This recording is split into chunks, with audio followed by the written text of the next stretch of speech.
स्वागत करता हूं एक बार फिर से आप सभी का सिखवाल के इस डिजिटल प्लेटफॉर्म पे। दोस्तों ठीक 8 बजे का समय हो चुका है और ठीक 8 बजते ही अपनी क्लास प्रारंभ हो चुकी है। ऐतिहासिक क्लास है। कैसी क्लास है दोस्तों? ऐतिहासिक क्लास है और इतिहास में पहली बार, हिस्ट्री में पहली बार किसी बुक को शब्द से पढ़ाया जा रहा है। सिखवाल की मानचित्रावली को यहाँ पे इस YouTube चैनल पे निःशुल्क शब्द से पढ़ाया जा रहा है। तो सभी का स्वागत है, सभी का अभिनंदन है। सभी एक बार क्लास को शेयर कर दो, गांव के ढाणी ढाणी, गांव के बच्चे बच्चे तक इस क्लास को पहुंचा दो, सब तक इस खबर को प्रेषित कर दो कि ठीक 8 बजे रोज सिखवाल की मानचित्रावली को, राजस्थान की सबसे बड़ी पुस्तक को, राजस्थान में पुस्तक के स्तर पे सबसे बड़े ब्रांड को निःशुल्क YouTube पे पढ़ाया जा रहा है, जो अपने आप में ऐतिहासिक है।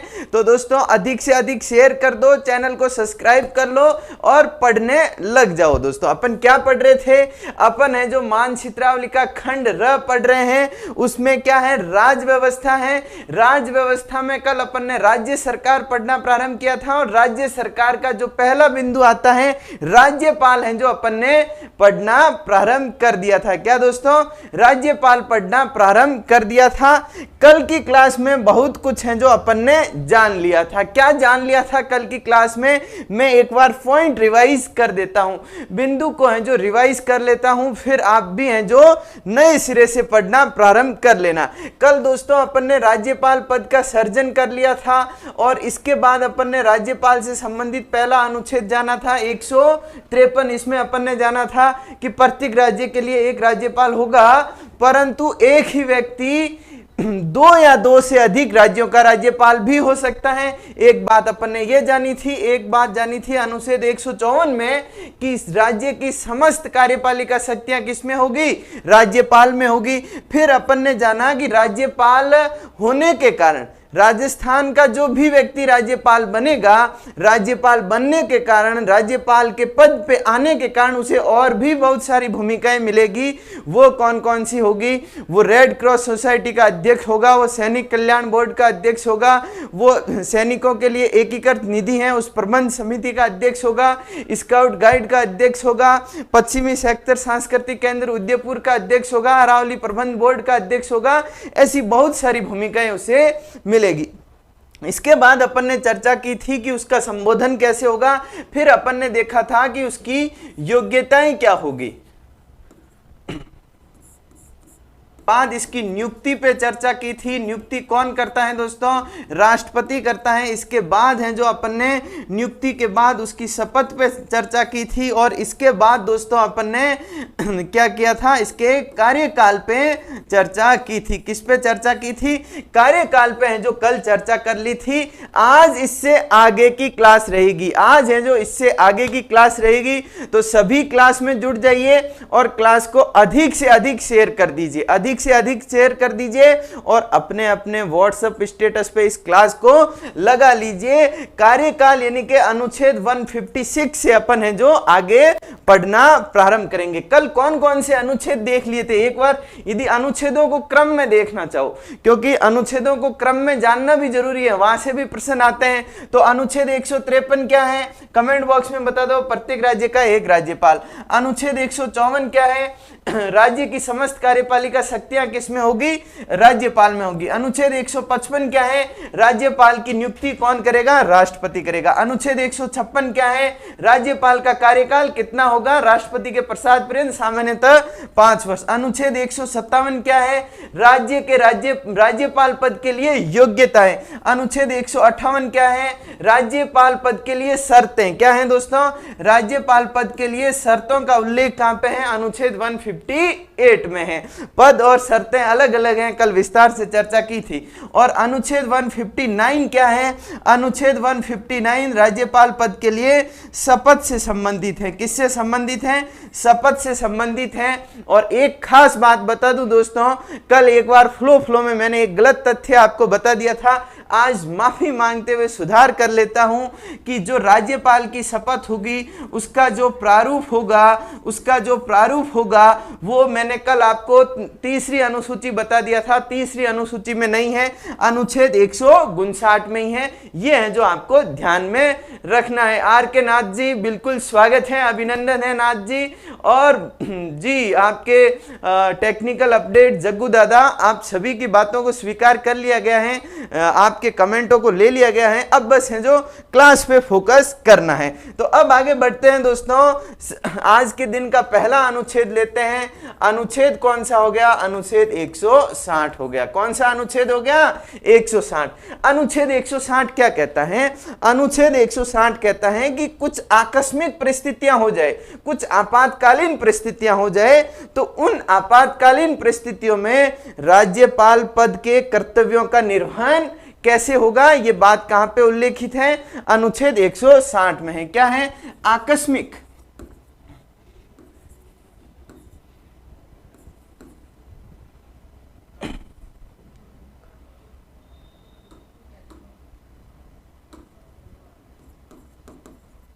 आकस्मिक परिस्थितियां हो जाए,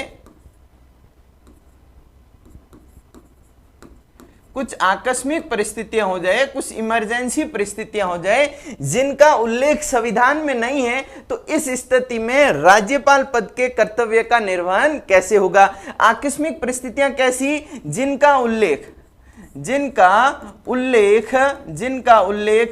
संविधान में नहीं है, जिनका उल्लेख संविधान में नहीं है, ऐसी कुछ परिस्थितियां हो जाए, जैसे किसी राज्य के राज्यपाल के पद पे रहते हुए मृत्यु हो जाना। अब कोई राज्यपाल पद पे रहते हुए मृत्यु को प्राप्त कर लेता है, तो इस स्थिति में राज्यपाल पद के कर्तव्यों का निर्वहन कैसे होगा, इस संबंध में उपबंध कहां पे है? इस संबंध में उपबंध अनुच्छेद 160 में है। तो आकस्मिक परिस्थितियां कैसी? जिनका संविधान में उल्लेख न हो, ऐसी परिस्थितियों में राज्यपाल के कर्तव्यों का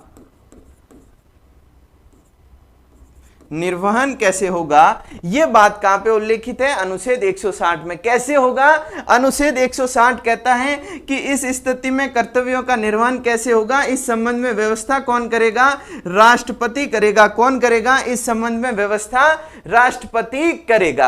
अब राष्ट्रपति इस संबंध में व्यवस्था अमूमन क्या करता है? राष्ट्रपति इस संदर्भ में व्यवस्था अमूमन यह करता है कि यदि किसी राज्य के राज्यपाल की पद पे रहते हुए मृत्यु हो जाती है, तो क्या किया जाता है? जो उस राज्य का जो उच्च न्यायालय है, उच्च न्यायालय का जो मुख्य न्यायाधीश है, जो उच्च न्यायालय का जो मुख्य न्यायाधीश है, जो उच्च न्यायालय का मुख्य न्यायाधीश है, उसी को है जो क्या कर दिया जाता है? राज्यपाल पद के कर्तव्यों को निर्वहन करने हेतु नियुक्त कर दिया जाता है। अनुच्छेद 160 में यह कहा गया है। अब राज्यपाल पद के संदर्भ में जो प्रारंभिक अनुच्छेद है वो सारे अपन पढ़ लिए। भाई नियुक्ति क्या हो, कैसे होगी, योग्यता कैसे होगी, शपथ वगैरह शर्तें सब देख लिए। अब राज्यपाल बनने के बाद उस व्यक्ति के कुछ कार्य भी तो होंगे कि नहीं होंगे? राज्यपाल बनने के बाद उस व्यक्ति के कुछ कार्य होंगे, तो कार्यों के संदर्भ में चर्चा करते हैं। और दोस्तों अपन इन कार्यों को कैसे पढ़ेंगे?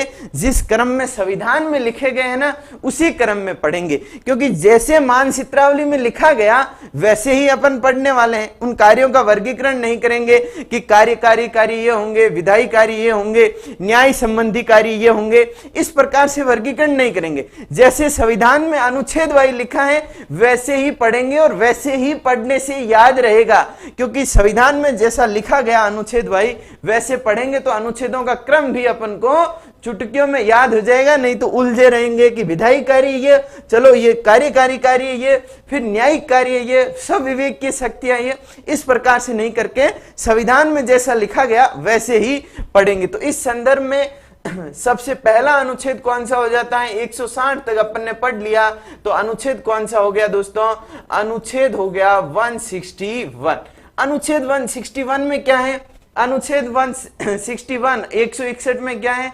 यदि आप में से किसी को पता है तो कमेंट बॉक्स में लिख के बता दीजिए। अनुच्छेद 161 में क्या है?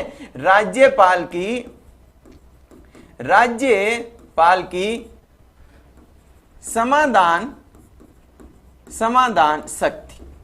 अनुच्छेद 161 में क्या है, राज्यपाल की समाधान शक्ति के बारे में उल्लेख कहां पे है, अनुच्छेद 161 में है। अरे आपने राष्ट्रपति की समाधान शक्ति पढ़ी होगी ना अनुच्छेद 72 के तहत। इसी प्रकार से राज्यपाल की समाधान शक्ति का उल्लेख कहां पे है दोस्तों, अनुच्छेद 161 में है। इसमें क्या कहा गया है कि राज्यपाल क्या कर सकता है, राज्य विधि के तहत दंडित व्यक्ति को क्या कर सकता है, क्षमा कर सकता है। राज्यपाल किसे क्षमा करेगा, राज्य विधि के तहत, राज्य विधि के तहत दंडित व्यक्ति को।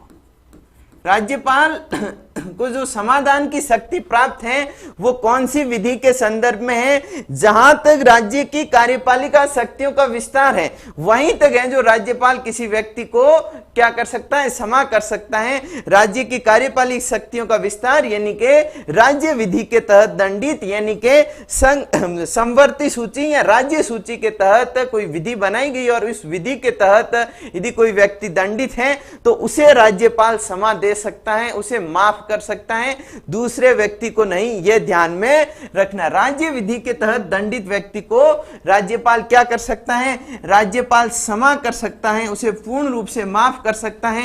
राज्यपाल उसकी सजा को लघुकरण कर सकता है, उसकी सजा को लघुकृत कर सकता है, उसकी सजा पे विराम लगा सकता है, उसकी सजा का परिहार कर सकता है और क्या कर सकता है, उसकी सजा का प्रविलंबन कर सकता है, प्रविलंबन कर सकता है। इस संदर्भ में इन शब्दावलियों का उल्लेख है जो अनुच्छेद 161 में किया गया है। क्या समझे कि अनुच्छेद 161 में क्या है, राज्यपाल की समाधान शक्ति। राज्यपाल किसे क्षमा करेगा, राज्यपाल दोस्तों राज्य विधि के तहत दंडित व्यक्तियों को क्षमा करेगा। क्षमा के साथ साथ वो लघुकरण भी कर सकता है, सजा का विराम भी दे सकता है, परिहार भी दे सकता है और प्रविलंबन भी कर सकता है। क्षमा यानी कि पूर्ण रूप से माफ करना, क्षमा यानी कि पूर्ण रूप से माफ करना। लघुकरण यानी कि क्या करना, सजा की प्रकृति को बदलना, प्रकृति को बदलना, सजा की प्रकृति को बदलना यानी कि लघुकरण करना। अरे प्रकृति कैसे बदलनी, पहले किसी को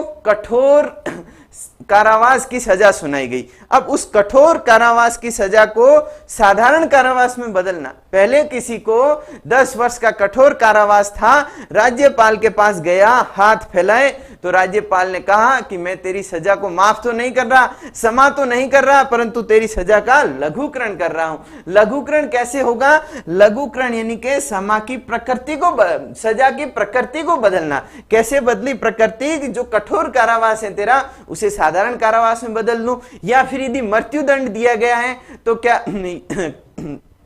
तो क्या करना, उसे है जो मृत्युदंड तो खैर राज्यपाल नहीं माफ कर सकता, कठोर कारावास को साधारण कारावास में बदलना यानी कि प्रकृति चेंज करना।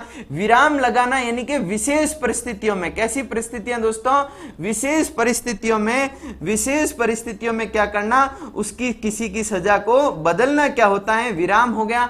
परिहार क्या होता है दोस्तों, परिहार यानी कि अवधि, सजा की अवधि को कम करना, सजा की अवधि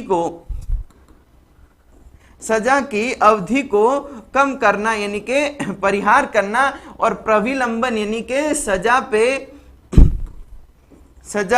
पर अस्थायी रोक लगाना। अस्थायी रोक लगाना क्या हो गया, सजा पर अस्थायी रोक लगाना आपके प्रविलंबन हो गया, यह ध्यान में रखना। तो राज्यपाल अनुच्छेद 161 के तहत राज्य विधि के तहत दंडित व्यक्ति को क्षमा कर सकता है, उसकी सजा की प्रकृति बदल सकता है यानी कि लघुकरण कर सकता है, विशेष परिस्थितियों में उसकी सजा को बदल सकता है यानी कि विराम दे सकता है, उसकी सजा की अवधि को कम कर सकता है और प्रविलंबन कर सकता है, मतलब उस पर अस्थायी रोक है जो लगा सकता है मृत्युदंड के संदर्भ में। एक बात ध्यान में रखना दोस्तों, राज्यपाल है जो मृत्युदंड, ये मोस्ट इंपोर्टेंट बात है, कई एग्जामों में पूछा गया है, राज्यपाल मृत्युदंड को माफ नहीं करेगा। राज्यपाल को मृत्युदंड को माफ करने की शक्ति नहीं है, परंतु राज्यपाल मृत्युदंड का प्रविलंबन कर सकता है, प्रविलंबन कर सकता है। अब प्रविलंबन क्या होता है,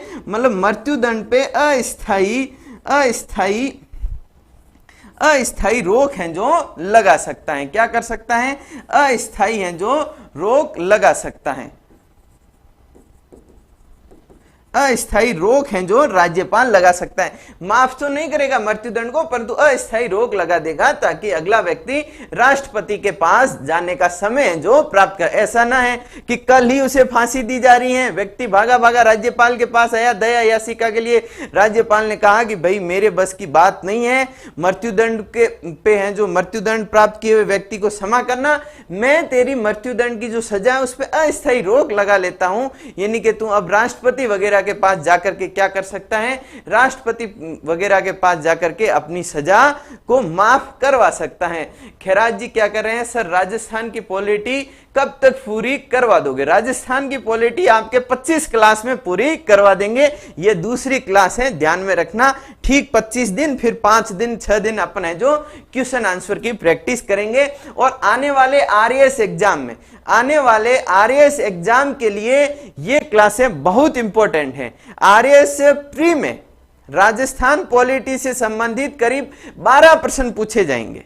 कितने प्रश्न पूछे जाएंगे? करीब 12 प्रश्न पूछे जाएंगे। और मैं दावे के साथ कह सकता हूं कि उन 12 में से 12 तो मैं नहीं कहूंगा, 12 में से 10 प्रश्न इन्हीं क्लासों से मिलने वाले हैं। तो क्लासों में बने रहिएगा, रोज ठीक 8 बजे लाइव आ जाना। थ्योरी पढ़ रहे हैं, प्रश्न उत्तर नहीं पढ़ रहे हैं, बहुत काम की चीज है। और मानचित्रावली को हूबहू पढ़ रहे हैं, ये और खास बात है। तो दोस्तों अपन आगे बढ़ते हैं। अनुच्छेद 161 को कंप्लीट किया, अब अगला अनुच्छेद लेते हैं। अनुच्छेद कौन सा हो गया? अनुच्छेद वाइज पढ़ रहे हैं। देखिए दोस्तों, अनुच्छेद 163। अनुच्छेद 163 क्या कहता है? अनुच्छेद 163 कहता है कि राज्यपाल को भाई जो राज्यपाल है वह अपने कार्य करने के लिए अकेला आदमी कम पड़ जाएगा, उसके पास बहुत सारे कार्य हैं। तो अनुच्छेद 163 कहता है कि राज्यपाल को सलाह और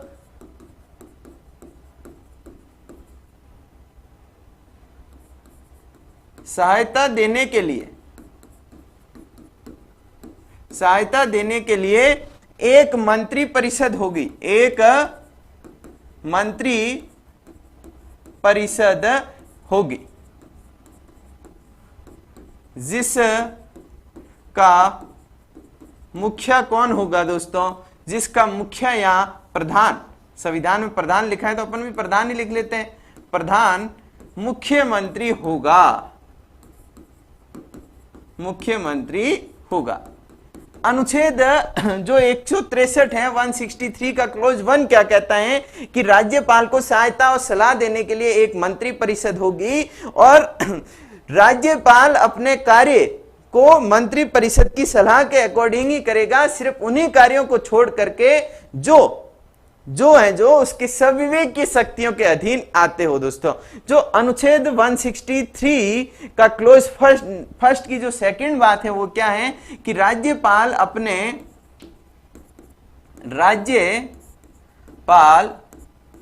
अपने सविवेकीय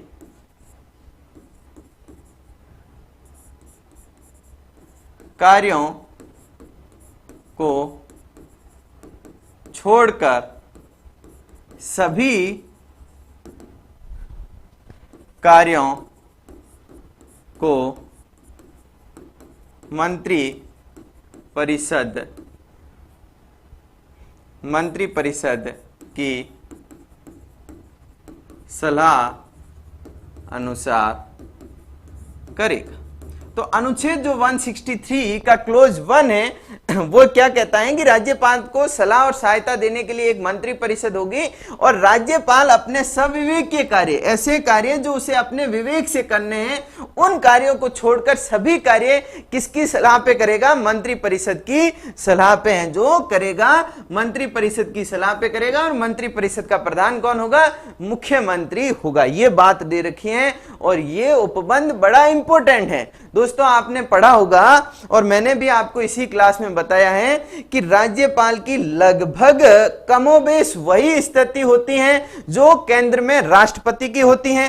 राज्यपाल की वही स्थिति होती है जो केंद्र में राष्ट्रपति की होती है, परंतु संविधान राष्ट्रपति को किसी भी प्रकार की संविवेकीय शक्तियां हैं जो नहीं प्रदान करता, परंतु संविधान का अनुच्छेद 163 का क्लोज 1 राज्यपाल को संविवेकीय शक्तियां प्रदान करता है। इस प्रकार से राज्यपाल का पद राष्ट्रपति की तुलना में राज्यों के संदर्भ में महत्वपूर्ण हो जाता है। दोस्तों यहां से कई बार प्रश्न आया है, स्टार लगा लेना इस फैक्ट पे कि राज्यपाल को संविधान के अंतर्गत संविवेकीय शक्तियां प्राप्त हैं। कौन कौन सी संविवेकीय शक्तियां प्राप्त हैं, इस पे चर्चा अपन आगे की क्लास में करते रहेंगे। बिल्कुल टेक्निकल अपडेट जी, सर रीट की क्लास शुरू करो। हाँ, रीट की भी क्लासेस शुरू होगी, क्लासेस चलती रहेगी, बस चैनल पे जुड़े रहिए, चैनल को सब्सक्राइब कर लीजिए और सभी को शेयर कर दीजिए। और टेक्निकल अपडेट आपकी बात को स्वीकार कर लिया गया है, पहले दिन ही स्वीकार कर लिया। आप हैं जो अब कोई आपका प्रश्न हो जायज इस क्लास से जुड़ा हुआ तो उसे पूछने की कृपा करें, ठीक है। तो अनुच्छेद 163 क्या कहता है कि राज्यपाल को सहायता और सलाह देने के लिए एक मंत्री परिषद होगी जिसका प्रधान है जो मुख्यमंत्री होगा। राज्यपाल अपनी संविवेकीय शक्तियों को छोड़कर सभी कार्य हैं जो इसकी सलाह अनुसार करेंगे। भाई संविवेकीय शक्तियों को ही करना है अपने मन से, बाकी को नहीं करना है, बाकी तो मुख्यमंत्री की सलाह को मान के करना है, ठीक है। अब है जो अगला, जो इसी अनुच्छेद का जो अगला क्लोज है, जो कौन सा हो गया, अनुच्छेद 163 का क्लोज 2 हो गया। क्लोज 2 क्या कहता है? क्लोज 2 कहता है कि जो राज्यपाल की संविवेकीय शक्तियां हैं, संविवेकीय शक्तियों के संदर्भ में उसका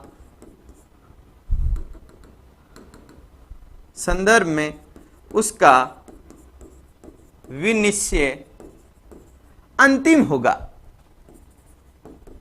जो भी संविधान में राज्यपाल को संविवेकीय शक्तियां दी गई हैं, उन संविवेकीय शक्तियों के संदर्भ में जो राज्यपाल का निर्णय होगा वह अंतिम होगा, उसमें कोई फेरबदल नहीं किया जाएगा। यह कहां पे कहा गया दोस्तों? अनुच्छेद 163 के क्लोज 2 में कहा गया। बिल्कुल अशोक जी, कैसे हो? अशोक जी का स्वागत है, हमारी क्लास के नियमित विद्यार्थी हैं। अशोक जी क्लास को शेयर कर दो, अपने स्टेटस पे लगा लो, सभी से निवेदन है अशोक जी के साथ साथ, ठीक है। तो जो अनुच्छेद 163 का क्लोज 3 है वो क्या कहता है? क्लोज 3 ये कहता है कि मंत्री परिषद क्या करता है? राज्यपाल को सलाह देता है। और क्लोज 3 ये कहता है कि मंत्री परिषद ने जो सलाह दी, और सलाह दी तो क्या दी भाई? मंत्री परिषद ने कोई राज्यपाल को सलाह दी, वो सलाह दी तो क्या दी, इस बात की जांच न्यायालय में नहीं की जाएगी। ये बात कहां पे उल्लेखित है? अनुच्छेद 163 के क्लोज 3 में उल्लेखित है। तो क्या है? मंत्रियों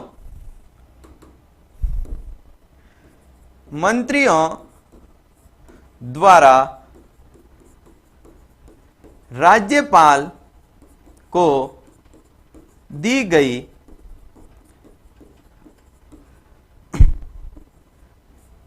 सलाह की जांच न्यायालय में नहीं होगी। क्या समझे दोस्तों? बात यह समझे कि जो अनुच्छेद 163 है, अनुच्छेद 163 का क्लोज फर्स्ट क्या कहता है कि राज्यपाल को सहायता और सलाह देने के लिए एक मंत्री परिषद होगी, है ना, जिसका प्रधान मुख्यमंत्री होगा। राज्यपाल अपने सभी कार्य, उन कार्यों को छोड़ के जो उसे अपने विवेक से करने हैं, सभी कार्य मंत्री परिषद की सलाह से करेंगे। और सब विवेक के जो कार्य हैं उस पर राज्यपाल का निश्चय अंतिम होगा। और जो मंत्री राज्यपाल को सलाह देते हैं वो सलाह क्या दी, इसकी जांच न्यायालय में नहीं होगी। कौन से अनुच्छेद में कहा गया? अनुच्छेद 163 के क्लोज 3 में कहा गया। सर मेहनत बहुत करते हैं पर रिजल्ट अच्छा नहीं आता, पर मेहनत करते रहेंगे जब तक रिजल्ट अच्छा नहीं आता। बहुत जबरदस्त बात बोली, आपकी बात पे बस मैं इतना ही कहूंगा कि हो चुका आगाज रण का जीत उसी की होगी जिसका संघर्ष अभी जारी है। जैसे विजेंद्र जी कह रहे हैं कि हो चुका आगाज रण का जीत उसी की होगी जिसका संघर्ष अभी भी जारी है। दोस्तों सफलता उसी को मिलेगी जिसके हौसलों में अभी भी बुलंदी है। तो दोस्तों बात यही है कि लगातार मेहनत करते रहना है, लगातार मेहनत करते रहना है। एक दिन रिजल्ट पॉजिटिव जरूर आएगा, एक दिन रिजल्ट सकारात्मक जरूर आएगा। दोस्तों अपन राज्यपाल को पढ़ रहे हैं, आगे बढ़ते हैं दोस्तों। अब है जो अगला अनुच्छेद देखते हैं, और उससे पहले अगले अनुच्छेद पे जाने से पहले ऐड आ ही गया आगे, तो मैं थोड़ी सी आपको बात बता देता हूं कि अपन यहाँ पे इन क्लासों में तो क्या कर रहे हैं, मानचित्रावली को हूबहू पढ़ रहे हैं। आप चाहते हो कि जो भारत का संविधान है, भारत की राजव्यवस्था है, राजस्थान की राजव्यवस्था है, उसका यदि आप A to Z अध्ययन करना चाहते हो, A to Z अध्ययन करना चाहते हो, तो मैं आपका इस कोर्स में स्वागत करूंगा। एप्लीकेशन पे जाइए, एप्लीकेशन डाउनलोड करिए और राज व्यवस्था और संविधान के इस संपूर्ण कोर्स से जुड़ जाइए।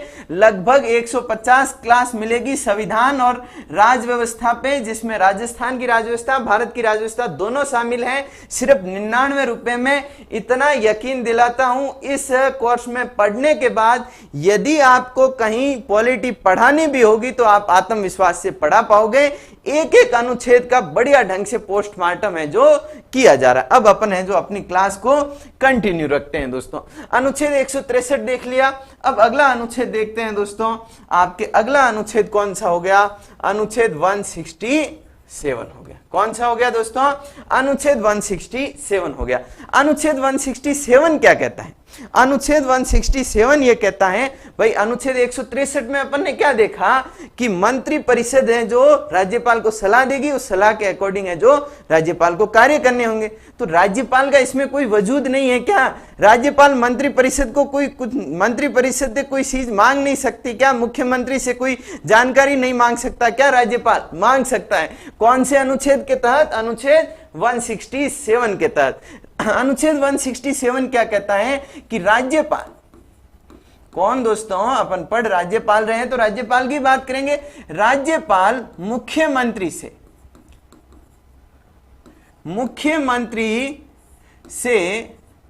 राज्य के प्रशासन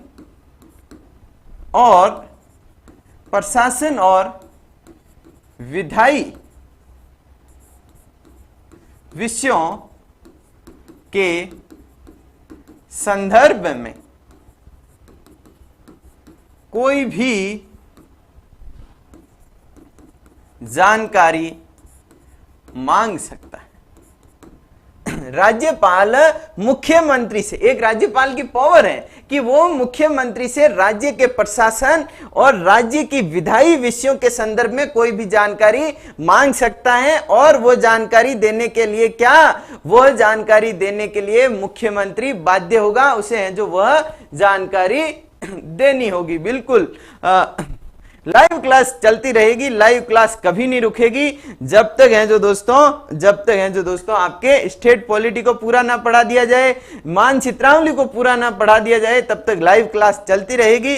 और लगभग 99% संभावना यही है कि रोज 8 बजे क्लास प्रारंभ होगी और रोज 8 बजे आप सभी को सब काम छोड़ के पढ़ने आ जाना है, क्योंकि मानचित्रावली को शब्द से पढ़ाया जा रहा है। मैंने अनुच्छेद 167 लिखा, वैसे तो अनुच्छेद 167 बहुत विस्तारित है, परंतु मानचित्रावली में इसकी मूल बात लिखी गई है, तो मैंने भी मूल बात ही बताई है राज्यपाल के संदर्भ में।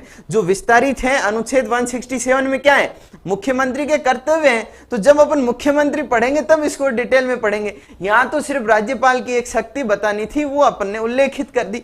मतलब कि मानचित्रावली में जैसा संक्षिप्त और सारगर्भित रूप में लिखा गया उसी रूप में है जो अपन पढ़ रहे हैं। तो अनुच्छेद 167 हो गया। अब अगला अनुच्छेद देखते हैं दोस्तों। अगला अनुच्छेद मोस्ट है दोस्तों, अनुच्छेद 174। राज्यपाल के संदर्भ में अगला अनुच्छेद कौन सा हो गया? 174, 174 क्या कहता है कि राज्यपाल कौन दोस्तों? जो राज्यपाल होगा वह राज्यपाल क्या करेगा? वह राज्यपाल विधानसभा या विधानमंडल, क्योंकि राजस्थान में तो विधानमंडल यानी विधानमंडल के रूप में सिर्फ विधानसभा या विधान परिषद तो है नहीं, तो अपन विधानसभा कहे तो भी कोई दिक्कत नहीं है। अनुच्छेद 174 क्या कहता है कि राज्यपाल विधानमंडल का सत्र, विधानमंडल का सत्र आहूत कर सकता है, आहूत कर सकता है, विधानमंडल का सत्र आहूत कर सकता है, सत्रावसान कर सकता है, और क्या कर सकता है, और है जो विधानसभा का, और क्या कर सकता है, विधानसभा को विघटित कर सकता है, विधानसभा को भंग या विघटित कर सकता है। कौन से अनुच्छेद के तहत? अनुच्छेद 174 के तहत। राज्यपाल विधानसभा के सत्र को आहूत करेगा और सत्रावसान करेगा। आहूत करना यानी कि सत्र को बुलाना, सत्र को बुलाना। दोस्तों आपने पढ़ा होगा, अखबारों में भी सुना होगा कि कभी मानसून सत्र आयोजित होता है, कभी बजट सत्र आयोजित होता है, कभी शीतकालीन सत्र आयोजित होता है। तो ये जो विधानसभा के सत्र बुलाए जाते हैं वो बुलाने की शक्ति किसके पास है? अनुच्छेद 174 के तहत राज्यपाल के पास है। किसके पास है? राज्यपाल के पास है। और दोस्तों राज्यपाल को सत्र बुलाने की शक्ति है, आहूत करने की शक्ति है, परंतु एक इसमें शर्त है कि ऐसे मन मर्जी से नहीं चलोगे कि मर्जी आए तो सत्र बुलाया पूरे साल में, मर्जी आई तो पूरे साल में कोई सत्र बुलाया ही नहीं। तो इसमें क्या कहा गया है कि वर्ष में क्या करना होगा? राज्यपाल को वर्ष में कम से कम 2 सत्र तो बुलाने ही होंगे, यानी कि 2 सत्रों के मध्य जो अंतराल है वो 6 माह से अधिक नहीं होना चाहिए। क्या कर रहे हो? अनुच्छेद 155 में योग्यता लिखा है, उसमें संशोधन कर दीजिए। कहां पे लिखा है भाई? अनुच्छेद 155 में योग्यता नहीं है, योग्यता तो 100। अच्छा, बिल्कुल सही याद दिलाया, बिल्कुल सही। योग्यता कौन से अनुच्छेद में है? 157 में है। 155 में क्या है? 155 में तो नियुक्ति है। 155 में तो क्या है? नियुक्ति है। कई बार फ्लो में कोई गलती हो जाती है, कोई बात नहीं। हाँ, एक 99 रुपए में रिकॉर्डेड क्लास कब की रिकॉर्ड है? अभी की रिकॉर्ड है, लेटेस्ट रिकॉर्डिंग चल रही है। मौलिक अधिकार अपन पढ़ रहे हैं और लगभग 150 क्लासों में है जो वो कोर्स पूरा होगा। ठीक है, बिल्कुल गलती, ऐसे कोई गलती हो जाती है, कोई भूल हो जाती है तो उसका सुधार करवा लिया करो। अनुच्छेद 174 पढ़ रहे हैं। अनुच्छेद 174 क्या कह रहा है कि राज्यपाल विधानसभा के सत्र को आहूत करेगा, सत्रावसान करेगा और दोस्तों विधानसभा को विघटित कर सकता है। दोस्तों सत्र को आहूत तो करता है, सत्रावसान भी करता है। सत्रावसान यानी कि सत्र की समाप्ति की घोषणा करना, समाप्ति की घोषणा करना। सत्र को समाप्त करने का काम भी राज्यपाल करता है, परंतु राज्यपाल को सत्र को स्थगित करने का अधिकार नहीं है। विधानसभा के सत्र को स्थगित करने का अधिकार किसे है? जरा कमेंट बॉक्स में लिख के बता दीजिए। देखते हैं कौन है जो बताता है कि भाई सत्र को अवसान करना यानी कि सत्र को समाप्त करना किसका अधिकार है? राज्यपाल का अधिकार है। परंतु सत्र को स्थगित करने का अधिकार किसका है? यह प्रश्न है जो मैं आपसे पूछ रहा हूं, कमेंट बॉक्स में है जो आपको बताना है। दोस्तों अब आगे बढ़ते हैं। 174 हो गया, अब 175 पे जाते हैं। अनुच्छेद 175 ले रहे हैं, क्रमवार पढ़ रहे हैं अपन अनुच्छेदों को। और दोस्तों यदि आपकी ये समस्या है ना कि अनुच्छेद याद नहीं होते, तो दोस्तों मैं अनुच्छेदों को याद करवाने की गारंटी लेता हूं। एक शानदार ट्रिक्स बताऊंगा क्लास के लास्ट में, जिससे ये सारे के सारे अनुच्छेद हैं जो आपको याद हो जाएंगे। दोस्तों अनुच्छेद 175 देखते हैं। अनुच्छेद 175 किससे संबंधित है? इसमें कहा गया है कि राज्यपाल विधानसभा यानी कि विधानमंडल के संयुक्त सत्र या फिर अलग अलग सत्रों में क्या कर सकता है? विधानमंडल के संयुक्त सत्रों में क्या कर सकता है? अभिभाषण दे सकता है। अभिभाषण की शक्ति कहां पे उल्लेखित है? अनुच्छेद 175 में उल्लेखित है। किसका अभिभाषण? राज्यपाल का अभिभाषण। कि राज्यपाल है जो क्या कर सकता है? विधानमंडल में अभिभाषण कर सकता है। अनुच्छेद 175 है जो कहता है। अनुच्छेद 175 ये कहता है। फिर दोस्तों अनुच्छेद 175 एक और बात कहता है कि राज्यपाल किसी लंबित विधेयक के संदर्भ में, लंबित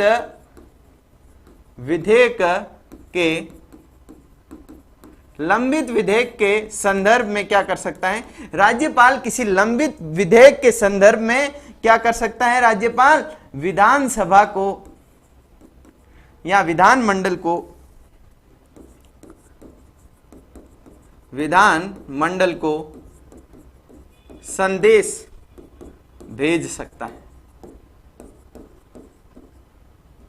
संदेश है जो भेज सकता है। कौन से अनुच्छेद में कहा गया? अनुच्छेद 175। अनुच्छेद 175 को समझते हैं। राज्यपाल के अभिभाषण के संदर्भ में कौन सा अनुच्छेद है दोस्तों? 175 है। इसमें कहा गया है कि राज्यपाल क्या कर सकता है? दोनों सत्रों के संयुक्त अधिवेशन, यदि 2 सत्र हैं तो यदि एक ही विधानसभा का सदन है तो एक ही सदन में क्या करेगा? अभिभाषण करेगा। और साथ साथ में कोई यदि विधानसभा में कोई लंबित विधेयक है तो उस लंबित विधेयक के संदर्भ में वो है जो संदेश है जो भेज सकता है। किसे? विधानसभा को संदेश भेज सकता है, यानी कि विधानमंडल को संदेश भेज सकता है। अपन राजस्थान के संदर्भ में पढ़ते हैं तो विधानमंडल का मतलब ही क्या होता है? विधानसभा होता है, क्योंकि विधान परिषद तो अपने यहाँ पे है नहीं दोस्तों। अब अगला अनुच्छेद लेते हैं दोस्तों, अनुच्छेद लेते हैं। अगला अनुच्छेद हो गया आपके अनुच्छेद 176। अनुच्छेद 176 किससे संबंधित है? अनुच्छेद 176 राज्यपाल के विशेष अभिभाषण से संबंधित है। विशेष अभिभाषण से संबंधित है। राज्यपाल के विशेष अभिभाषण से संबंधित कौन सा अनुच्छेद है? 176 है। अब आपके दिमाग में यह आएगा कि अनुच्छेद 175 बता दिया आपने अभिभाषण, 176 बताया विशेष अभिभाषण। अब अभिभाषण और विशेष अभिभाषण में क्या अंतर है? तो जो विशेष अभिभाषण होता है वो नवनिर्वाचित विधानसभा के पहले सत्र में दिया जाता है और प्रत्येक वर्ष के पहले सत्र में विशेष अभिभाषण दिया जाता है। ये ध्यान में रखना है दोस्तों। अनुच्छेद 176 में है जो ऐसी बातें कही गई हैं। अब अगला जो अनुच्छेद ले रहे हैं दोस्तों, बड़ा इंपॉर्टेंट अनुच्छेद है, बहुत ज्यादा इंपॉर्टेंट अनुच्छेद। कौन सा अनुच्छेद हो गया दोस्तों? अनुच्छेद 200 हो गया। कौन सा अनुच्छेद? अनुच्छेद 200 है जो हो गया। अनुच्छेद 200 क्या कहता है? मानचित्रावली कब तक आएगी? मानचित्रावली बहुत जल्द बाजार में आने वाली है। वो इंतजार की घड़ियां बहुत जल्द समाप्त होने वाली हैं। आप बस चैनल पे बने रहिएगा। जैसे ही मानचित्रावली लॉन्च होगी तो सबसे पहले अपने इसी YouTube चैनल पे लॉन्च होगी, आपको जानकारियां मिल जाएगी। बिल्कुल टेंशन लेने की बात नहीं है, चिंता करने की कोई बात है जो नहीं। अब दोस्तों अपन जो अनुच्छेद पढ़ रहे हैं वो बहुत इंपॉर्टेंट है। एग्जाम में यहां से प्रश्न खूब बार पूछे गए हैं, बार बार हैं जो प्रश्न यहां से आए हैं। तो अनुच्छेद 200 पे गौर फरमाइएगा। अनुच्छेद 200 क्या कहता है? अनुच्छेद 200 कहता है कि राज्य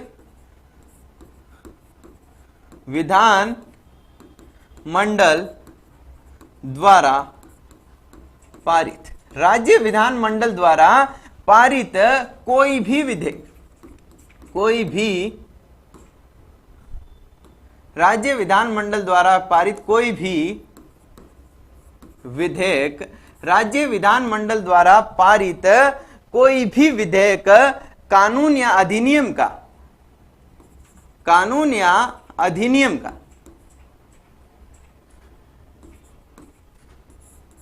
का रूप तभी ले पाएगा जब उसे राज्यपाल अपनी स्वीकृति प्रदान कर दे। क्या कहा गया है दोस्तों? अनुच्छेद 200 में क्या कहा गया है? राज्य विधानमंडल द्वारा कोई भी पारित विधेयक कानून कब बन पाएगा, अधिनियम कब बन पाएगा? जब राज्यपाल उस पे अपनी स्वीकृति दे दे, जब राज्यपाल क्या कर दे, उस पे अपना हस्ताक्षर कर दे। उससे पहले वो कानून नहीं बन पाएगा। ये ध्यान में रखना, ये ध्यान में रखना। क्यों? क्योंकि जो अनुच्छेद 168 है, अपन जब विधायिका पढ़ेंगे तब जानेंगे कि जो अनुच्छेद 168 है उसमें कहा गया है कि राज्य का विधानमंडल कैसे बनेगा। राज्य का विधानमंडल विधानसभा से, विधान परिषद से और राज्यपाल से मिलके बनेगा। विधेयक विधानसभा से विधान परिषद में जाएगा यदि है तो, और वहां से पारित होने के बाद राज्यपाल के पास जाएगा। राज्यपाल जैसे ही हस्ताक्षर करेगा वो कानून या अधिनियम बनेगा, अन्यथा अधिनियम नहीं बनेगा। तो राज्यपाल की एक महत्वपूर्ण शक्ति अनुच्छेद 200 में दे रखी है कि विधेयक है जो कब कानून बनेगा, जब राज्यपाल स्वीकृति दे देगा। अब राज्यपाल के पास जैसे ही विधेयक रखा जाएगा, राज्यपाल के पास 4 विकल्प होंगे। अनुच्छेद 200 के तहत राज्यपाल के पास जैसे ही राज्य विधायिका द्वारा पारित कोई विधेयक रखा जाता है, राज्यपाल के पास 4 विकल्प होते हैं। कितने विकल्प होते हैं? 4 विकल्प हैं जो होते हैं। कितने विकल्प होते हैं दोस्तों? 4 विकल्प होते हैं। कौन कौन से 4 विकल्प होते हैं? पहला विकल्प तो यह कि वह क्या करे, चुपचाप से स्वीकृति दे दे, वह स्वीकृति दे दे। दूसरा क्या? दूसरा ये वह स्वीकृति दे ही नहीं, स्वीकृति को रोक के रख ले। और तीसरा क्या? वह वापस है जो विधानसभा में पुनर्विचार के लिए भेज दे, पुनर्विचार के लिए है जो वापस विधानसभा में भेज दे। और 4th नंबर का विकल्प बड़ा इंपॉर्टेंट है। क्या है दोस्तों? वह विधेयक को राष्ट्रपति के पास भेज दे, राष्ट्रपति के विचार हेतु आरक्षित रख ले, राष्ट्रपति के विचार हेतु आरक्षित रख ले। अनुच्छेद 200 में कहा गया है कि राज्य विधायिका द्वारा पारित कोई भी विधेयक अधिनियम कब बनेगा? जब राज्यपाल स्वीकृति दे देगा। जैसे ही विधेयक राज्यपाल के पास जाएगा, राज्यपाल के पास सामने 4 विकल्प खुले होंगे। पहला विकल्प वो स्वीकृति दे दे, उसे अधिनियम बना दे बिना कोई टेंशन लिए। दूसरा विकल्प वो क्या करे? दूसरे विकल्प के तहत वो वीटो का प्रयोग करे और उस विधेयक को रोक के रख ले, विधेयक को रोक के रख ले, ना तो स्वीकृति दी ना ही पुनः विचार के लिए भेजा, अपने पास ही रख लिया। और तीसरा विकल्प है कि वो पुनः विचार के लिए विधानसभा को कह सकता है कि भाई मुझे ये, मेरी नजर में ये विधेयक जरा ठीक नहीं लग रहा, आप इस पे जरा पुनः विचार करिए। पुनः विचार के लिए कह सकता है, परंतु पुनः विचार के लिए उस विधेयक को नहीं भेजा जाएगा। यदि वह धन विधेयक है तो उसे पुनः विचार के लिए नहीं भेजा जाएगा। तो लिख लीजिए, धन विधेयक को पुनर्विचार हेतु नहीं भेजा जाएगा। धन विधेयक को पुनर्विचार हेतु नहीं भेजा जाएगा। क्यों? क्योंकि दोस्तों आगे अपन चर्चा करेंगे, अनुच्छेद 199 के तहत धन विधेयक को विधानमंडल में रखा ही राज्यपाल की अनुमति से रखा जाता है। तो फिर अब है जो राज्यपाल ने जब अनुमति दी है उस विधेयक की, अब पुनः विचार के लिए काहे को भेजेगा? इसलिए धन विधेयक को पुनः विचार के लिए नहीं भेजेगा, बाकी विधेयकों को पुनः विचार के लिए भेज सकता है। और राज्यपाल का यदि मूड खराब हुआ तो वो विधेयक को उठा के कहां भेज देगा? वो विधेयक को उठा करके राष्ट्रपति के पास भेज देगा, राष्ट्रपति के विचार हेतु रख सकता है। अब प्रश्न यहां पे यह है कि कोई भी किसी भी विधेयक को राज्यपाल क्या राष्ट्रपति के पास अपनी सविवेक शक्ति का उपयोग करके भेजेगा या मंत्री परिषद की सलाह से भेजेगा? अरे कोई मंत्री परिषद ऐसी सलाह क्यों देगी कि हमारे द्वारा पारित विधेयक को क्या कर दो, राष्ट्रपति के पास भेज दो? मंत्री परिषद ऐसी सलाह तो देगी नहीं। तो क्या राज्यपाल जो विधेयक राष्ट्रपति के पास भेजता है वह अपने विवेक से भेजता है। अपन ने बात की ना, राज्यपाल को कुछ सविवेक की शक्तियां प्राप्त हैं, उनमें से एक शक्ति कौन सी है? राज्य विधानमंडल द्वारा पारित विधेयक को राष्ट्रपति के पास विचार हेतु भेजना राज्यपाल की एक सविवेकी शक्ति है। परंतु कुछ तो ग्राउंड होंगे ना, बिना ग्राउंड के थोड़ा ही भेजा जाएगा। कुछ तो आधार होंगे, कुछ तो संविधान निर्देशित करता होगा कि भाई इस प्रकार के विधेयक को आप राष्ट्रपति के पास भेजोगे। ऐसे तो राज्यपाल हर विधेयक को राष्ट्रपति के पास भेजने लग गया तो विधानमंडल के लिए कानून बनाना दुर्लभ हो जाएगा। तो दोस्तों इसी अनुच्छेद में कहा गया है, अनुच्छेद 200 में ही कहा गया है कि किस प्रकार के किस विधेयक को राष्ट्रपति के पास भेजा जाएगा, किस विधेयक को राष्ट्रपति के पास भेजा जाएगा। इस संदर्भ में अनुच्छेद 200 में एक बात कही गई है और कुछ बातें हैं जो न्यायालय ने अलग अलग निर्णयों में निर्धारित की हैं। जैसे दोस्तों इसमें जो पहली बात है जो अनुच्छेद 200 में लिखी हुई है वो क्या है कि यदि कोई विधेयक है जो क्या है, यदि कोई विधेयक उच्च न्यायालय की स्थिति को खतरे में डालता हो, यदि कोई विधेयक उच्च न्यायालय की स्थिति को खतरे में डालता हो तो उसे जो राष्ट्रपति के पास भेजा जा सकता है। अनुच्छेद 200 में ही यह बात लिखी गई है। संविधान में तो सिर्फ एक ही बात लिखी गई है, परंतु न्यायालय ने अलग अलग निर्णयों में कहा कि यदि कोई विधेयक नीति निर्देशक तत्वों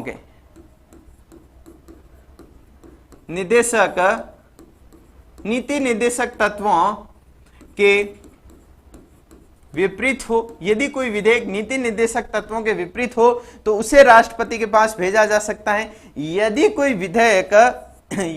विधेयक गैर संवैधानिक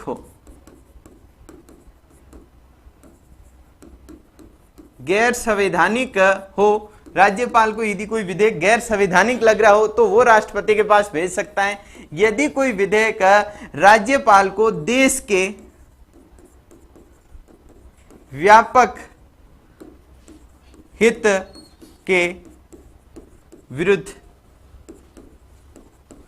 लग रहा हो तो क्या हो, यदि कोई विधेयक देश के व्यापक हित के विरुद्ध हो तो उसे राष्ट्रपति के पास भेजा जा सकता है। और जो 5वां उपबंध है वो बहुत इंपॉर्टेंट है। इसमें कहा गया है कि यदि कोई विधेयक अनुच्छेद 31C के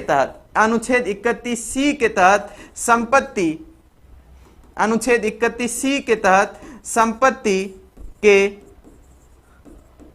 अनिवार्य अर्जन से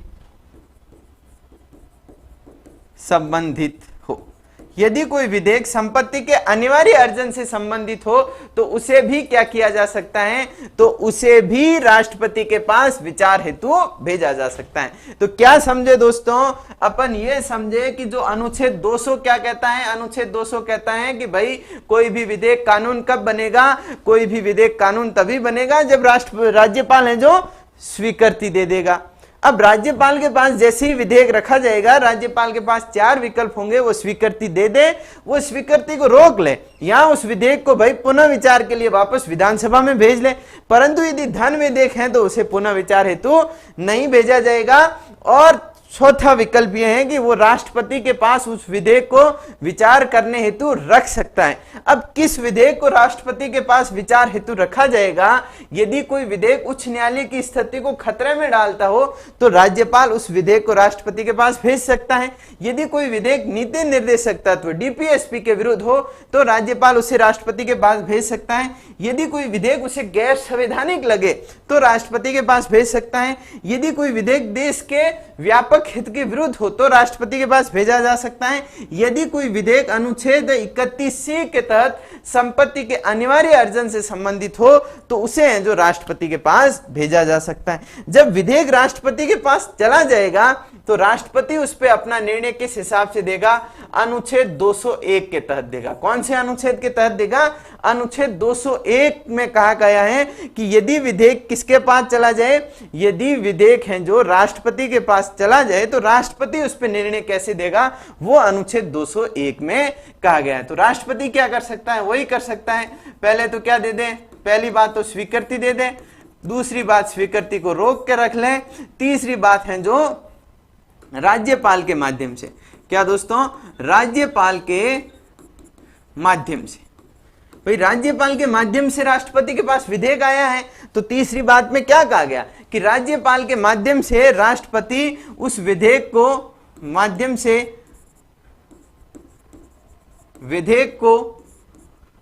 क्या करें, राज्यपाल के माध्यम से उस विधेयक को राष्ट्रपति पुनः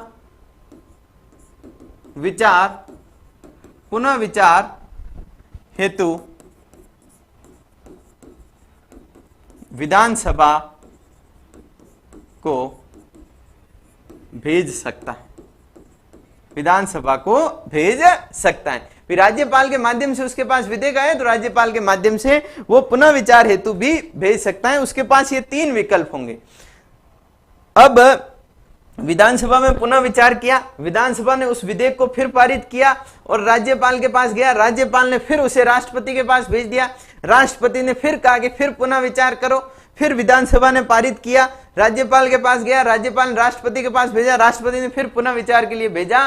तो यह प्रक्रिया कब तक चलती रहेगी? इस प्रक्रिया का कोई अंत नहीं है, जब चाहे तब तक चल सकती है। परंतु नॉर्मल स्थिति में क्या होता है, किसी भी विधेयक को राष्ट्रपति सिर्फ 2 बार के लिए ही, सिर्फ 1 बार ही पुनः विचार हेतु भेज सकता है। अपन पढ़ेंगे, जब अपन नेशनल पॉलिटी पढ़ेंगे, यदि आप 99 रुपए वाले कोर्स में ज्वाइन करते हो तो वहां पे मैं आपको बताऊंगा कि राष्ट्रपति संसद द्वारा पारित किसी भी विधेयक को पुनः विचार हेतु भेज सकता है, परंतु सिर्फ 1 बार ही वो पुनः विचार हेतु भेजेगा, बार बार वो पुनः विचार हेतु नहीं भेज सकता।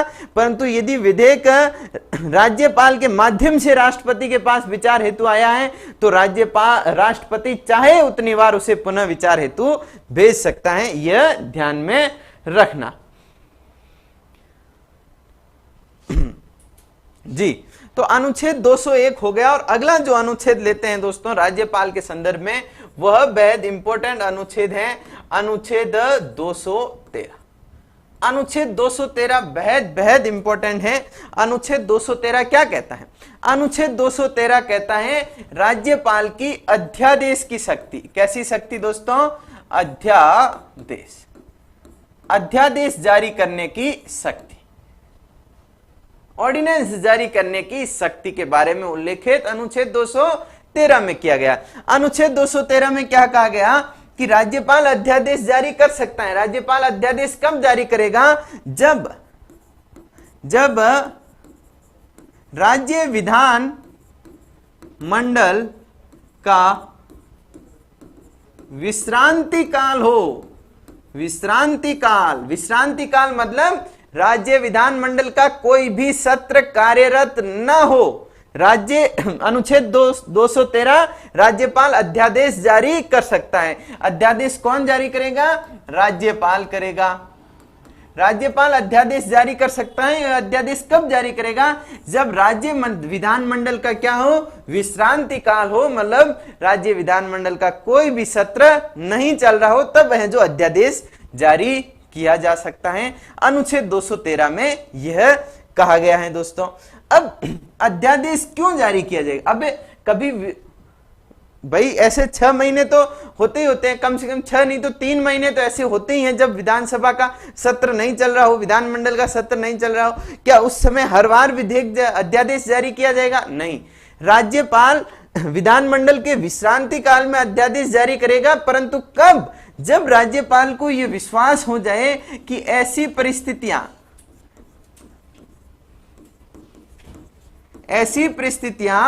मौजूद हैं, ऐसी परिस्थितियां मौजूद हैं जिनके निदान हेतु तत्काल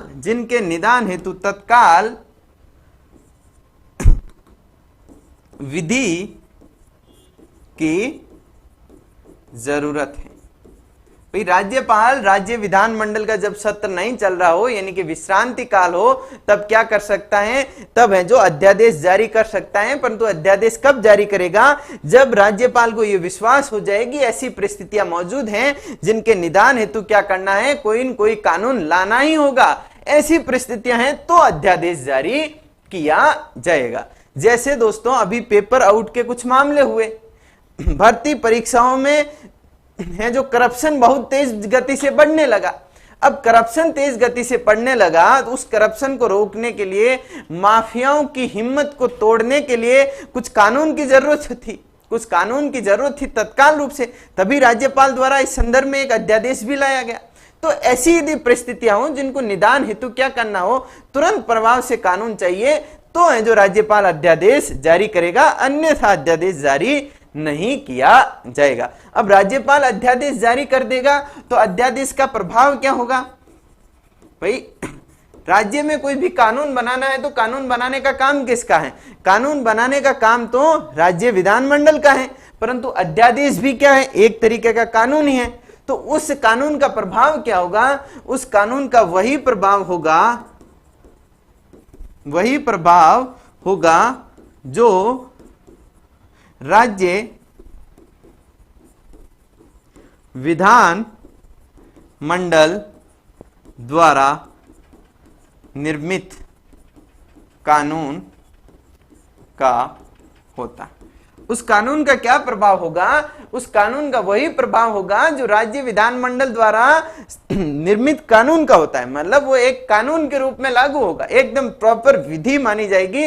राज्यपाल द्वारा जारी अध्यादेश एकदम प्रॉपर विधि के रूप में लागू होगा। यह भी बात अनुच्छेद 213 में कही गई। भाई प्रभाव तो कितना हो गया? प्रभाव तो राज्य विधानमंडल द्वारा पारित विधि के समान ही होगा, परंतु शर्त यह है कि ये जो अध्यादेश हैं जो राज्यपाल ने जारी किया है, वह जब भी विधानसभा या विधानमंडल का सत्र बैठेगा तब उस सत्र में 6 सप्ताह के अंदर अंदर उसे विधानसभा से अनुमोदित करवाना जरूरी है। यदि अनुमोदित नहीं करवाया गया तो वह निष्प्रभावी हो जाएगा। वह क्या हो जाएगा? निष्प्रभावी है जो हो जाएगा। तो दूसरी इसकी शर्त क्या है? परंतु ध्यान में रखना, परंतु लिख के लिख लो, उसे यानी कि अध्यादेश को उसे विधानमंडल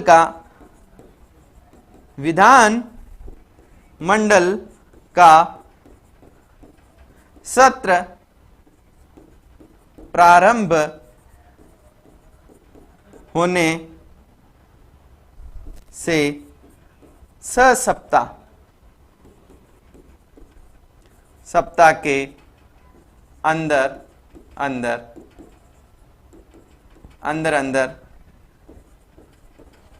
विधानसभा से पारित करवाना होगा, अन्यथा क्या होगा? वह निष्प्रभावी हो जाएगा। क्या समझे दोस्तों? एक बार पूरा 213 समझ लेते हैं। अनुच्छेद 213 क्या कहता है कि राज्यपाल है जो अध्यादेश ला सकता है। अध्यादेश यानी कि एक कानून है जो बना सकता है। राज्यपाल ऑर्डिनेंस जारी कर सकता है। एक बात मैं आपको स्पष्ट कर दूं कि यह अध्यादेश लाने की शक्ति राज्यपाल की सविवेकीय शक्ति नहीं है। अध्यादेश लाने की शक्ति राज्यपाल की शक्ति है जो मंत्री परिषद की सलाह के अकॉर्डिंग होती है। राज्यपाल अध्यादेश ला सकता है। अध्यादेश कब लाएगा? जब विधानमंडल का क्या हो? विश्रांति काल हो, यानी कि जब विधानसभा का सत्र है जो कार्यरत न हो। उस स्थिति में भी कब अध्यादेश लाया जाएगा? जब राज्यपाल को यह विश्वास हो जाए, राज्यपाल को यह आभास हो जाए कि भाई ऐसी परिस्थितियां मौजूद हैं, उनके निदान हेतु तत्काल कानून की जरूरत है। यदि ऐसी परिस्थितियां हैं तो राज्यपाल अध्यादेश ला सकता है और उस अध्यादेश का वही प्रभाव होगा जो विधानमंडल द्वारा निर्मित सामान्य कानून का जो प्रभाव होता है वही उसका प्रभाव होगा। एक और बात लिख लीजिए कि जो अध्यादेश राज्यपाल लाएगा, वो अध्यादेश लाएगा तो मंत्री परिषद की सलाह पे, परंतु राज्यपाल उस अध्यादेश को कभी भी वापस ले सकता है और राज्यपाल अध्यादेश को वापस अपनी मर्जी से ले सकता है। उसके लिए उसे मंत्री परिषद की सलाह की जरूरत नहीं है, यह ध्यान में रखना। तो अध्यादेश का वही प्रभाव होगा जो विधानमंडल द्वारा निर्मित विधि का होता है। और अध्यादेश अधिकतम कब तक लागू रहेगा, कब तक प्रभाव में रहेगा? जब तक है जो विधानमंडल का सत्र नहीं बैठे। जब विधानमंडल का सत्र आयोजित किया जाने लगेगा तब सत्र प्रारंभ होने की तिथि से 6 सप्ताह के भीतर विधानसभा द्वारा उसे पारित कर दिया जाना चाहिए या फिर विधानसभा द्वारा उसे अनुमोदित कर दिया जाना चाहिए। अन्यथा वो क्या हो जाएगा दोस्तों? अन्यथा वो निष्प्रभावी हो जाएगा। ये बात कहां पे उल्लेखित है? अनुच्छेद 213 में उल्लेखित है। एक डीसी वधवा वाद भी है इस संदर्भ में। इसमें कहा गया कि अध्यादेश वार हैं जो जारी नहीं किए जाने चाहिए। अब आगे बढ़ते हैं दोस्तों। अगला जो राज्यपाल की शक्ति देखते हैं, राज्यपाल की नियुक्ति से संबंधित। नियुक्ति से संबंधित राज्यपाल के कार्य। नियुक्ति से संबंधित राज्यपाल के कार्य। भाई राज्यपाल की नियुक्ति तो किसने कर दी? राज्यपाल की नियुक्ति तो राष्ट्रपति ने कर दी। अब अपन यहां पे इस बात की चर्चा कर रहे हैं कि राज्यपाल स्वयं, राज्यपाल स्वयं है जो किस किस की नियुक्ति करता है। राज्य का संवैधानिक प्रमुख, राज्य का प्रथम नागरिक, राज्य का कार्यपालिका का प्रधान, समस्त कार्यपालिका शक्तियां जिसके पास हैं, तो वह बहुत सारी नियुक्तियां करता है। प्रमुख नियुक्तियां हैं जो राज्यपाल द्वारा ही की जाती हैं। एक एक नियुक्ति को लेते हैं दोस्तों, यहां से प्रश्न आते हैं एग्जाम में, ध्यान से सुनना दोस्तों। और मानचित्रावली लेके उसके नीचे जहां पे नियुक्ति से संबंधित प्रावधान है, अनुच्छेद 213 के बाद ही नियुक्ति से संबंधित प्रावधान है, उस पे अंडरलाइन करते हुए आगे बढ़ना। तो अनुच्छेद 164 क्या कहता है? अनुच्छेद 164 कहता है कि राज्यपाल मुख्यमंत्री की नियुक्ति करेगा। राज्यपाल मुख्यमंत्री की नियुक्ति करता है। किसे नियुक्त करता है मुख्यमंत्री के रूप में? आगे जब मुख्यमंत्री पढ़ेंगे तब अपन चर्चा करेंगे कि जो विधानसभा में बहुमत प्राप्त दल का नेता होता है, राज्यपाल उसे मुख्यमंत्री नियुक्त करता है और इसी मुख्यमंत्री की सलाह पे अन्य मंत्रियों की नियुक्ति करता है। अन्य मंत्रियों की नियुक्ति। अनुच्छेद 164 क्या कहता है कि राज्यपाल मुख्यमंत्री की नियुक्ति करेगा, राज्यपाल अन्य मंत्रियों की भी नियुक्ति करेगा। और अगला अनुच्छेद 165 क्या कहता है कि राज्यपाल राज्य के महाधिवक्ता की नियुक्ति करता है।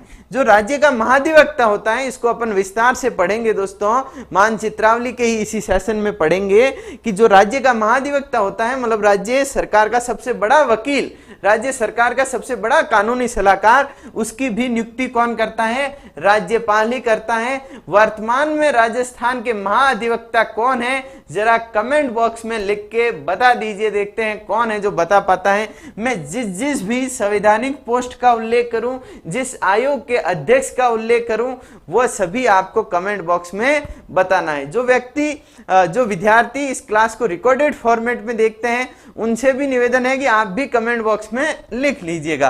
तो अनुच्छेद 165 राज्य के महाधिवक्ता की नियुक्ति राज्यपाल करेगा।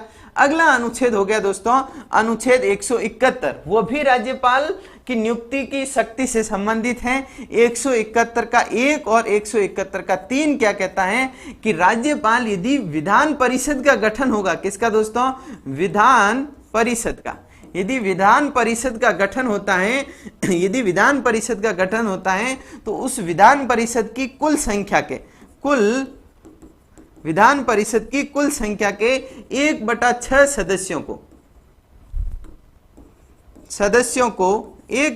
सदस्यों को राज्यपाल क्या करेगा?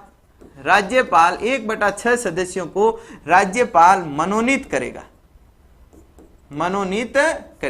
राज्यपाल है जो मनोनीत करेगा। कितने सदस्यों को? 1/6 सदस्यों को। किसे करेगा मनोनीत? किसी नाथू भैरू मांगू को उठा के थोड़ा ही मनोनीत करेगा, कुछ क्वालिफिकेशन भी चाहिए। और क्वालिफिकेशन के रूप में कहा गया कि वह है जो कला में विशेषज्ञ और विशेष अनुभव रखता हो,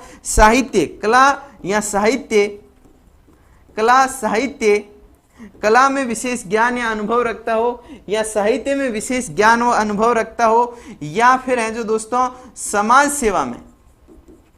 समाज सेवा में विशेष ज्ञान और अनुभव रखता हो, या फिर दोस्तों सहकारी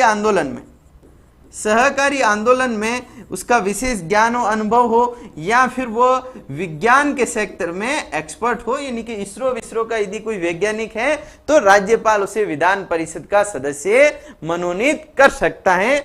ये बात है जो अनुच्छेद 171 के क्लोज 1 में भी है और 3 में भी है दोस्तों।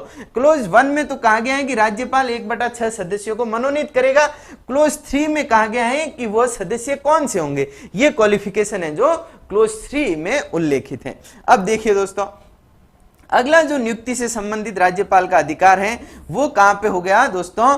अनुच्छेद 243 से संबंधित हो गया। अपन अगले इस स्लाइड में ले लेते हैं।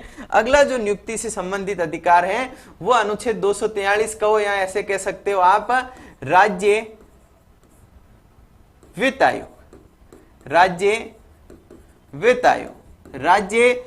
आयोग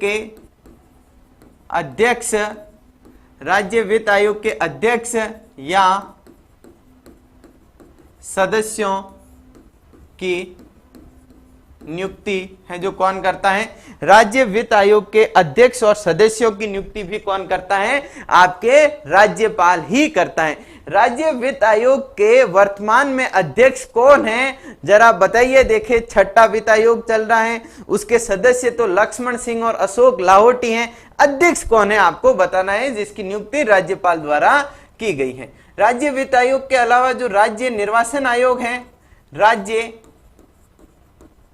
निर्वाचन आयोग है, उसके भी अध्यक्ष और सदस्यों की नियुक्ति कौन करता है? राज्यपाल करता है।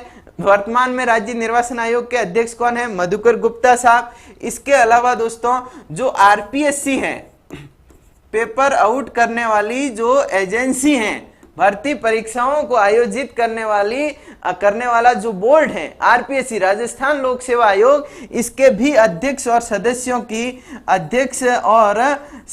की नियुक्ति कौन करता है? इसके भी अध्यक्ष और सदस्यों की नियुक्ति है जो राज्यपाल करता है। दोस्तों ये आपके कटारा साहब थे ना, कटारा साहब, इसकी भी नियुक्ति किसने की थी? राज्यपाल ने ही की थी। संजय श्रोत्रिय की नियुक्ति भी राज्यपाल ने ही की है। मंजू शर्मा की नियुक्ति भी राज्यपाल ने की है। तो दोस्तों इसके अलावा आपके जो राज्य मानवाधिकार आयोग है, राज्य मानवाधिकार आयोग है, जो राज्य मानवाधिकार आयोग है, उसके भी अध्यक्ष और सदस्यों की नियुक्ति कौन करता है? राज्यपाल ही करता है। इसके अलावा जो राज्य लोकायुक्त है, उसकी भी नियुक्ति है जो राज्यपाल ही करता है। कौन है लोकायुक्त? कौन है अभी बताइए कमेंट में। और इसके अलावा दोस्तों राज्य के जो विश्वविद्यालय हैं, राज्य के जो विश्वविद्यालय हैं, उनके कुलपतियों की, कल अपन ने जाना कि राज्य के विश्वविद्यालयों का कुलाधिपति कौन होता है?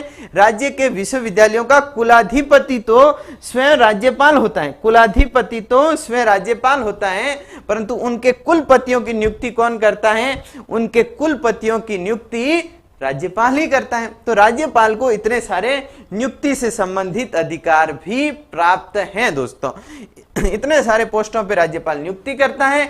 और दोस्तों आज की क्लास को यहीं विराम देते हैं।